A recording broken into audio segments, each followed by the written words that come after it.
I wanted to talk about these Luts that I'm using from my friend Luis Cabral from New York City. I think he's from Queens, I'm not even sure. And when I say friend, he's somebody I know from YouTube. Like, we don't really know each other like that, but there's kind of a kindred spirit going on between us. He's a phenomenally gifted filmmaker, and he's creating his own Luts. And this is not the video that I'm going to feature for his Luts, but I just wanted to talk about them because the reason they resonate with me is, you know, I never used Luts before, ever. Like, I had my color space set the way that I found it from a YouTuber that I follow, and I would just, you know, always shoot in Vlog and always immediately convert my files to the correct color space for Panasonic Vlog gamut, and everything would look great. But every once in a while, if I wasn't perfect with my exposure and, you know, white balance and all that kind of stuff, sometimes I would have a hard time getting things to look the way I wanted them to look. It would take me hours, but eventually I would get it the way I wanted it to look, and it would look beautiful. And I shot an entire feature film like that. And it's especially hard for me sometimes like that to get two cameras to match. Even though one of them is the GH5, you know, like I'm using the Panasonic S5 and the GH5, and they should match pretty easily. But the way I was working was a challenge, you know, but I enjoyed it. You know, I was learning a lot. I like color grading my own stuff. I like color correcting. I like it, you know. But yeah, it takes a lot of time. So anyway, Luis sent me these Luts as a gift, incredibly generous, and they looked terrible when I first put them on because my color settings were just all wrong for his Luts. So he corrected me, he gave me the proper settings, and he actually gave me the setting for, you know, Rec 709A, which apparently is made for Apple, which I didn't know. I had it set differently. And as soon as I did that, suddenly it opened up a whole world for me, because suddenly I was able to use all of the Luts in my DaVinci Resolve program, including the Ari LUT and the Red LUT and all the Luts, even some of the Sony Luts work, those VFX Luts, like everything, Film Look, all of the Luts. Suddenly I was able to use them and kind of futz with them, and you know, obviously Luis's Luts look so beautiful, and I used it on 2 videos ago. And I'm thinking of using one of his Luts to shoot an entire feature film that I'm getting ready to do. And so, yeah, you know what? That's one of the advantages of being on YouTube, communicating with other filmmakers, commenting on one another's videos, because you can learn something. Like, you know, never feel like you know too much or you know enough. You know what I'm saying? Like, never feel like there's not a ton more to learn, no matter how far along you are in your career, you know, or if you're a, you know, really popular YouTuber or not a popular, whatever. There's always something to learn, and I learned a lot in this moment. And now I have like a whole new world of, you know, opened up to me in terms of the color and the look of my videos. And also, I'm probably going to be using Luts now all the time because, you know, I'm all about story. You know what I mean? Like, I don't really care. I mean, I do care about learning and understanding how to use everything properly, but I don't really care as much as the story. You know, the story is everything for me. You know, nothing else really matters compared to the story.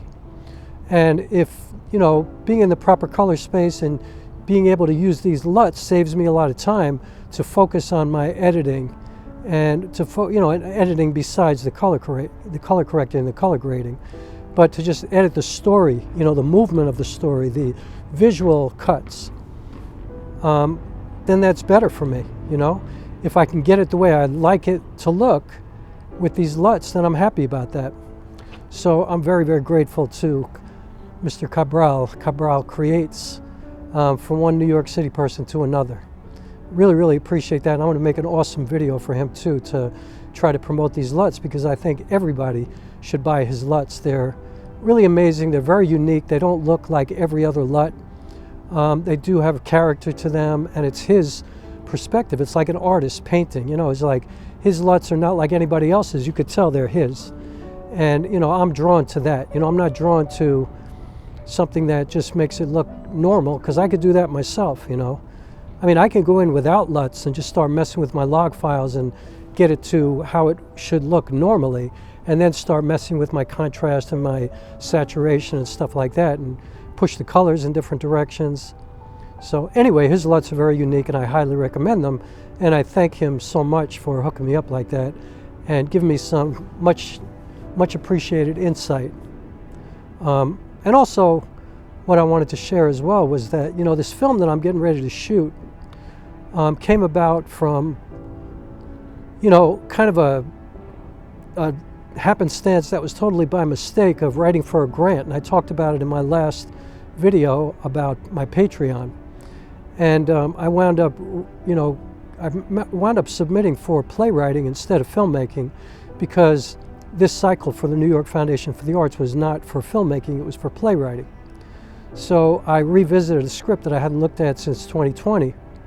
And so anyway, I'm getting ready to shoot a film about this script, about this theater piece, but it's going to be a movie, kind of a documentary style film. And I'm going to share it with my Patreon people, but I'm thinking of shooting the whole thing with my anamorphic lenses. Definitely going to shoot it in scope. I actually watched Killers of the Flower Moon last night, and I mean, that film just is so beautiful. The storytelling is so amazing, and I just love the way scope looks. I mean, I also love 4:3 aspect ratio. I love 16:9. I love all of it. I just think that scope is going to be really appropriate to what I'm trying to get across for this particular project. And so what's interesting about that is, you know, Panasonic S5 is my main camera, right? And my anamorphic lenses are for this camera. They're L-mount lenses. However, they're APS-C lenses, so a lot of people would say, why are you going to use APS-C lenses when you have a full-frame camera? You're kind of canceling out, you know, all of the advantages of going full frame. And I say, nah, that ain't the case. And other people might say, why don't you just get the full-frame lenses? You know, like I have Sirui 35mm f1.8 and Sirui 75mm f1.8 anamorphic APS-C lenses. And a lot of people would say, why don't you just trade them in, get some money, and get the full frame lenses, you know, so you could take advantage of the full sensor, and you could, you know, get a better squeeze factor, because mine are 1.33. I could get the 1.6 or even the 2.0, but I'm still going to have to pay more money. But I'm not even thinking about the money. I'm thinking more about how, you know, 35mm APS-C is really the standard for filmmaking. Like every great film ever made was pretty much shot in 35mm, you know, which is almost APS-C. It is APS-C. And so f1.8 for these two lenses is really fast and really awesome, and I get a lot of light. And the dynamic range and the abilities of this camera, the ISO of this camera allows me great dynamic range, and I don't get a whole lot of noise, and the noise that I do get, I actually like. And most importantly, I love the way these lenses look, the color that I get out of these lenses, and the imperfections of the, you know, the anamorphic, you know, characteristics of the lenses is something that I really like. And so I don't feel like I have any kind of disadvantage of having APS-C anamorphic lenses. I think, in fact, it might even be an advantage. And these lenses, you know, allow me to take advantage of the entire lens because they're made for APS-C. So I'm going to get way out to the edges of these particular lenses, and I'll get all the, you know, the anamorphic beauty that is what we look for when we shoot anamorphic. The bokeh on these lenses is really cool. You know, I don't think it's like, you know, so much, you know, like something that you can't tell the difference between a spherical lens and the anamorphic. They definitely have that oval look. You know, are they over the top oval? No, but they look beautiful. And, you know, I did a whole video comparing them to my vintage spherical lenses, and they definitely look a lot different, you know. Like, could I use my spherical lenses and just shoot in a scope, you know, 2:3:9:1 aspect ratio? And would it be awesome? Of course, that would be fine. But these anamorphic lenses just look different. They're warmer. They they have a certain quality to them that I love, you know, aesthetically, that speaks to me, that inspires me. And so why wouldn't I use them? You know, they're built like tanks, you know, both of them. They're kind of heavy, they're rough to carry around all day, but they're not crazy heavy. And the Panasonic S5 is a small camera, and so it's not a big deal, you know what I mean, to carry around. And so yeah, I'm gonna use my anamorphic lenses. I don't look at it as a disadvantage in any way, shape, or form. And to my friends who would tell me, why don't you just get full frame anamorphic lenses? Why don't you just give me some money? And then guess what? It's not even gonna make a difference, because it's all about the story. It's all about the composition. It's all about what I put in that frame. It's all about the lighting. You know, it's all about the performance. That's it. You know, the rest of it is just like, who cares? You know, is there really that much of a difference between, you know, a 35mm full frame lens for my Panasonic S5 as opposed to the Sirui APSC lens? I don't know. Maybe if you're a mad scientist, or maybe if you're Gerald Undone, maybe the statistics might be different, you know?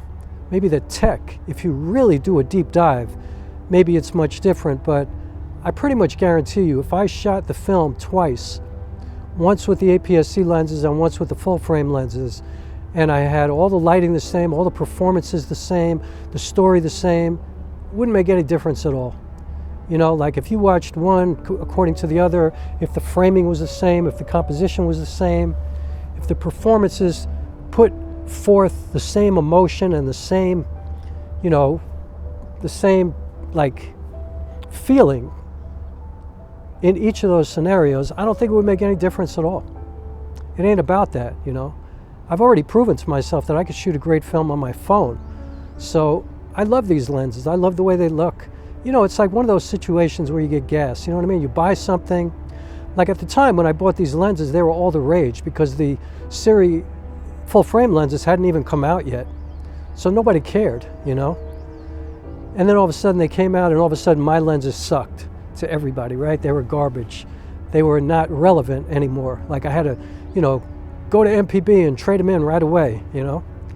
And I'm like, yo, 6 weeks ago, these were like the most amazing lenses, the greatest entry into anamorphic shooting, you know, professional lenses for, you know, mirrorless cameras. And then all of a sudden, not so much. Give me a break. That's the dumbest thing in the world. That will give you all kinds of gas, and gas will lead to all kinds of, you know, gastrointestinal issues and surgeries and illnesses, and I ain't about that. And that was a metaphor, but you know what I'm talking about. So, yeah, I'm really looking forward to that, and I'm looking forward to possibly using Cabral Creates. Luis, I'm really looking forward to using his Luts to see what they look like with these anamorphic lenses too, because the anamorphic lenses already have quite a look all by themselves, without any kind of LUT. You know, and I don't mean a LUT that just, like I said, brings it to the base where you should be, where it looks normal, and then you can get to being creative with it. You know, I think Luis's Luts are creative to begin with, and that's what I love about him. So I look forward to being somebody who uses Luts more often now, and perhaps all the time, because why not save time if I can get what I need without going through all the madness? I mean, I'm not a professional colorist. I'm not getting hired to do that. And when I do occasionally get hired to, you know, take somebody's footage and turn it into a movie, I know enough about color grading to make it look great, you know. Can I do it like, you know, Quasi? No. But I could do it pretty well. So yeah, looking forward to starting this project, which I'm going to start in a couple of weeks. Since the entire theatrical script was written already, I'm just putting together a really quick screenplay, I guess, of how I'm going to shoot this, like really a map. You know, I guess it's not going to be a proper screenplay because I don't want to rewrite the whole script. And, you know, it's easy for me to adapt this to a film in the way that I'm going to shoot it, because I'm literally using every word in the theatrical script in the movie. And so I know that might sound crazy, but trust me, it'll make sense when I'm done.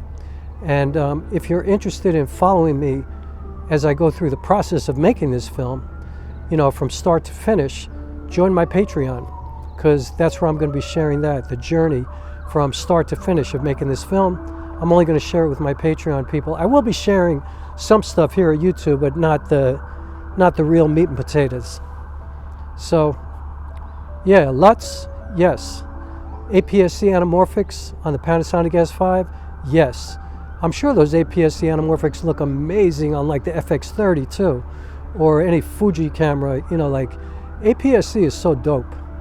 You know, I had a Sony a6400. I traded it in because I wanted dual native ISO and I wanted better stabilization. And, you know, I didn't want to use a gimbal anymore. And when I got the Panasonic S5, it was like miraculous to me how much better it was than the A6400.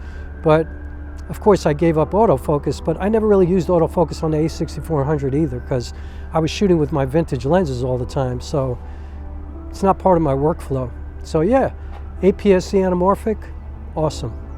You know, it's like if you look at some of the greatest films ever made and you realize that they're 35 millimeter APS-C, you realize you're in the right place. And when you're shooting your film, you're in the right place at the right time. So yeah, all of that. See you in a minute.